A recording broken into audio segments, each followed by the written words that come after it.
Min Lee started awake as she heard the scraping of the door against the dirt. The moonlight streamed in from the window, lighting the bare hut. The boy had given her his pile of grass to sleep on and joined the buffalo, using some of its grass as a pillow. But as the buffalo snored loudly, Min Lee could see the bowl-shaped hollow in the hay was empty. "I wonder where he went," Min Lee said, and she found herself thinking of Ma and Ba and Dragon all waiting for her.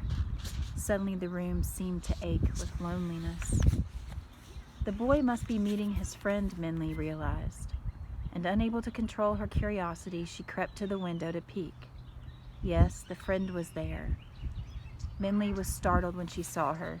Even with the buffalo boy blocking most of her view, Min Lee could see his friend was beautiful, even more beautiful than he had described her. She seemed to glow like a pearl in the moonlight, and her deep blue silk dress seemed to be the same color as the sky. The bag she held in her graceful hands seemed to be made out of the same silk, but the silver thread embroidered on it made it look as if it were made from a piece of the star-scattered sky. Everything about her seemed finer and more delicate than the average person.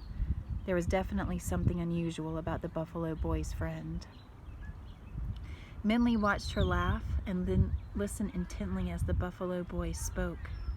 He gestured to the house, and Min Lee ducked down just out of sight as the friend glanced toward her. "He must be asking her about how I can see the king," Min Lee thought. As soon as she dared, Min Lee peeked out the window. The buffalo boy's friend had her eyes closed toward the sky as if listening to the wind.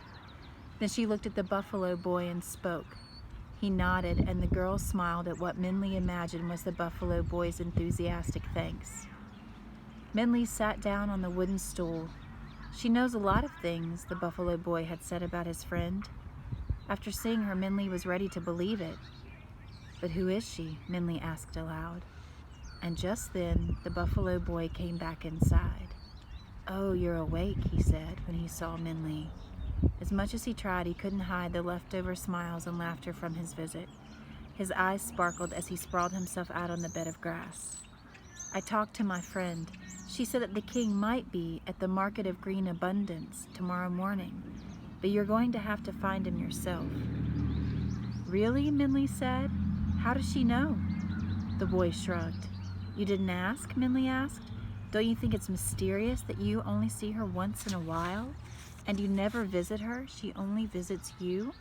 And that she knows things like where the king might be tomorrow? Who is she really?" "She's my friend," the boy said simply. "That's who she is, and that's enough for me."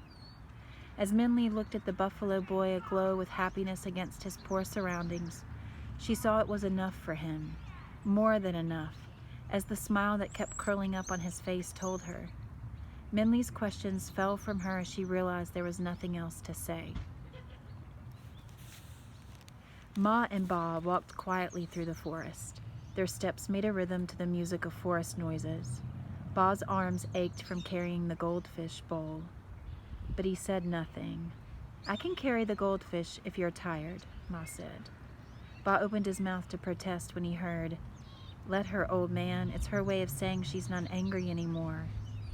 Ba closed his mouth and looked at the fish bowl and then at Ma. She stood, waiting, clearly ignorant of the fish's words. He handed the bowl to Ma. "If it gets heavy, I can take it back," he said. "We can take turns," Ma said, nodding. Ma was carrying the fish bowl when the night fell, and they came back home to the village. The neighbors saw their return and all crowded around as if they were selling good luck. "Did you find Min Lee?" they asked. "Where is she? Where did you get a goldfish?" Both Ma and Ba shook their heads over and over again. "No," they said, "we didn't find her. We don't know where she is. The goldfish is from the goldfish peddler.